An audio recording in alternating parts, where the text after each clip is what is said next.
Okay, so dead serious conversation today. Important sharing and information for those watching.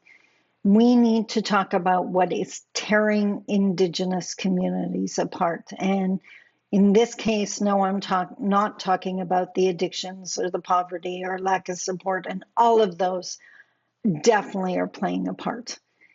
And so is today's topic, lateral violence.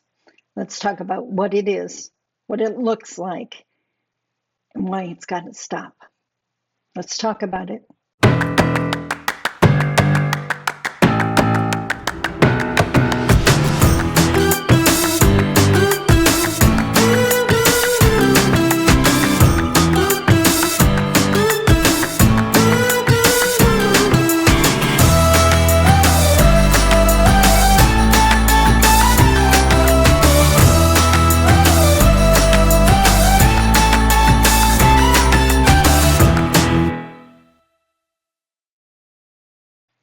Bonjour, Mishko Paganan, Queen Edition Cosmondodem.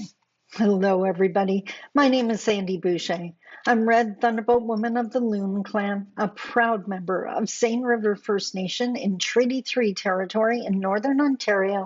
And as mentioned, today I want to talk about lateral violence.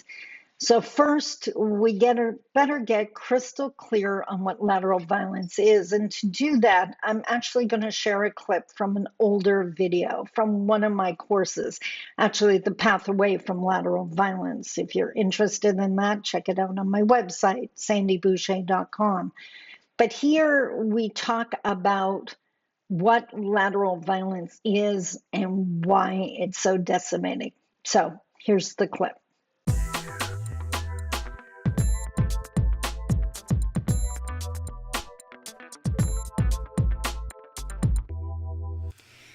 So now that you know who I am and why this is so important to me, let's talk about this whole idea of lateral violence.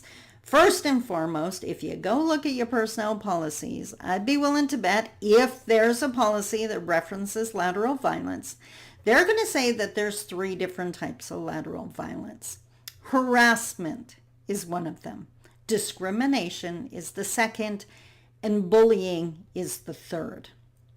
Now, those are very specific legal definitions, but we know that it's way more personal than that. What I'm talking about is the lateral violence that we experience in our families, in our homes, in our communities, and yes, even in our office places. So I came up with a definition, and this is mine and mine alone, and you can feel free to argue it. In fact, in the homework, you're going to get a chance to rate your own. So if you don't like it, you get to change it. That's empowering.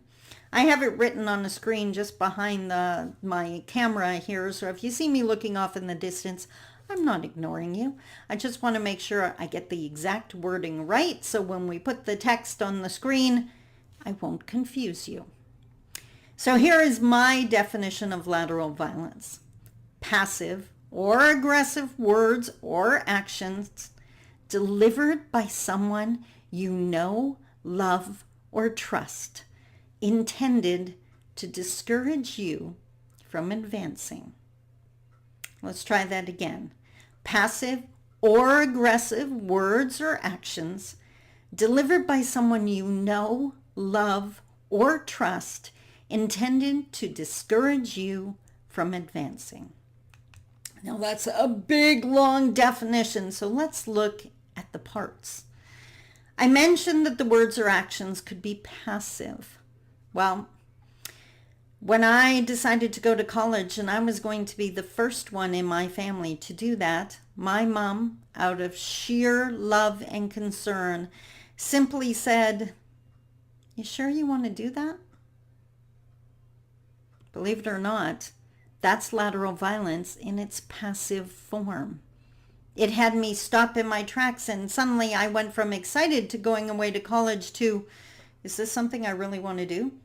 Is this a lot scarier than I think? Mom's nervous. My mom's the bravest woman in the world. Why would she be nervous? Maybe I shouldn't be doing this. To see how it almost held me back? That's lateral violence. Or it's aggressive.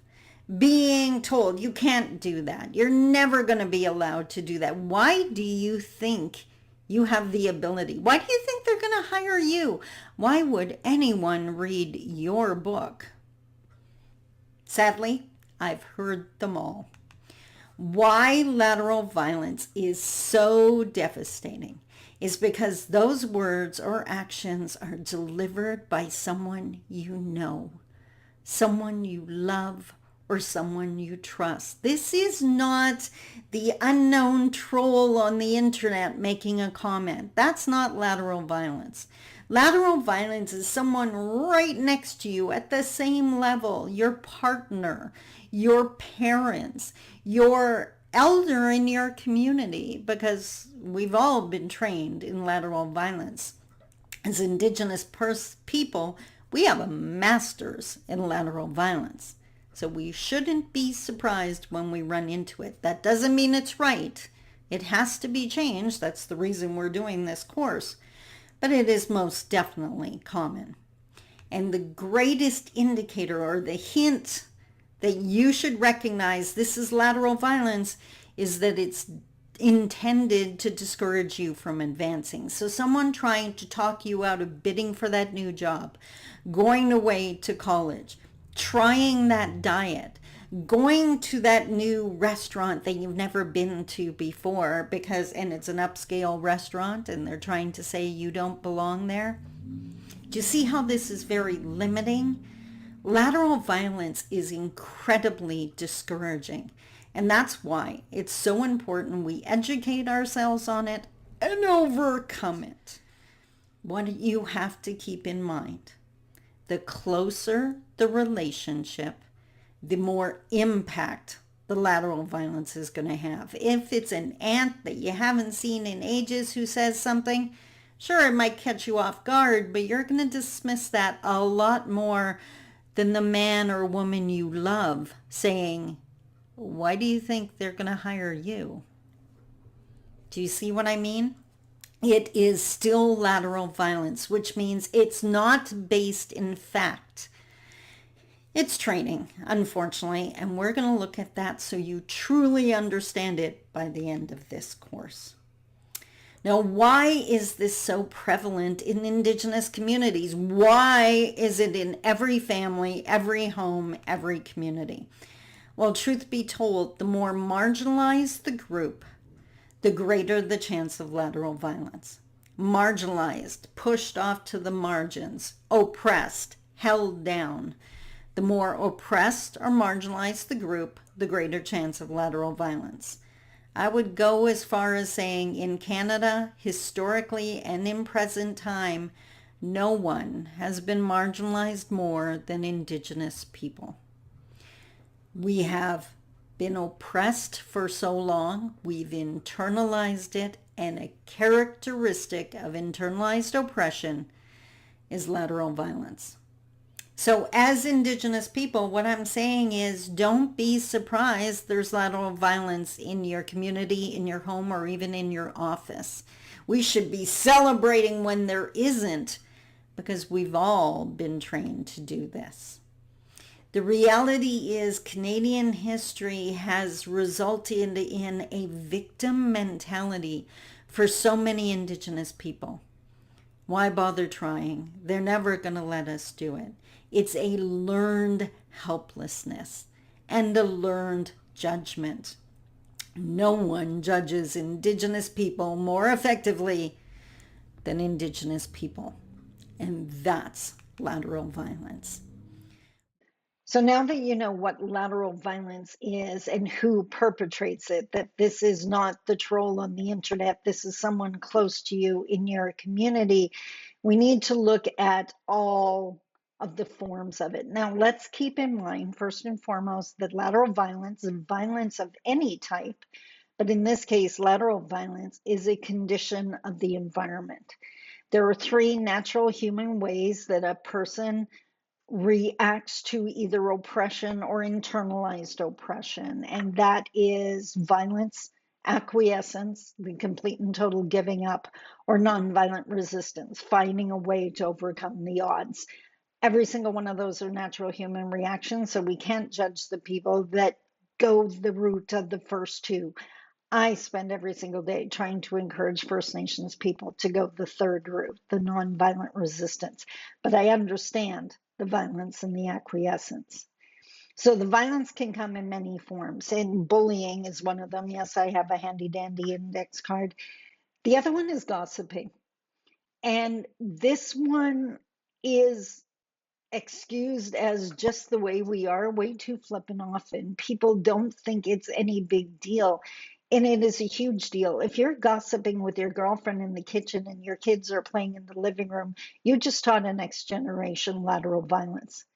You just taught them. And by the way, if you're standing around talking about someone, guess who they're talking about when you're not in the room?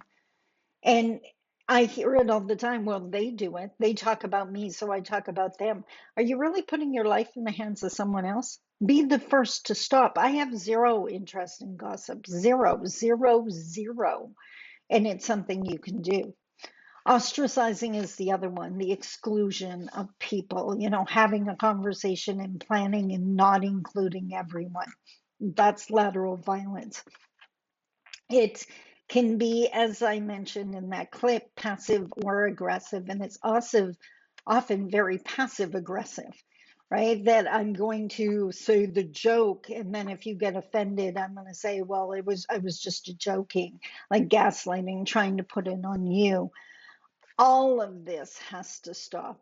And you can choose to make your community better by being the one that chooses not to do it. I have eliminated so many comments on this YouTube channel because an Indigenous person felt the need to either attack me or other Indigenous people. And that is just not going to fly. This is a safe space, and that just cannot happen. Now, one of the things for the people, I'm going to backtrack for a sec. This is an Indigenous-centered space, but Indigenous people are not the only people that experience lateral violence. So I have a quick little quiz for you. So, for example, has anyone in your life, question number one, has anyone in your life ever minimized an achievement of yours? You got an A on a test, you got your driver's license, you cleaned your room when you were younger, you built something, got your first bird, you went out hunting, you caught a huge fish, whatever it is, and when you told that person or people, they minimized it. They joke, it's no big deal. That's such a small fish. Well, look at, you built that stool. It's all crooked, whatever. They minimized it or insulted it. Has that ever happened to you? If it has, and it was from someone in your peer group, in your community, in your family, on the same level as you, that's why lateral violence, then what you experienced is lateral violence. And that can be decimating.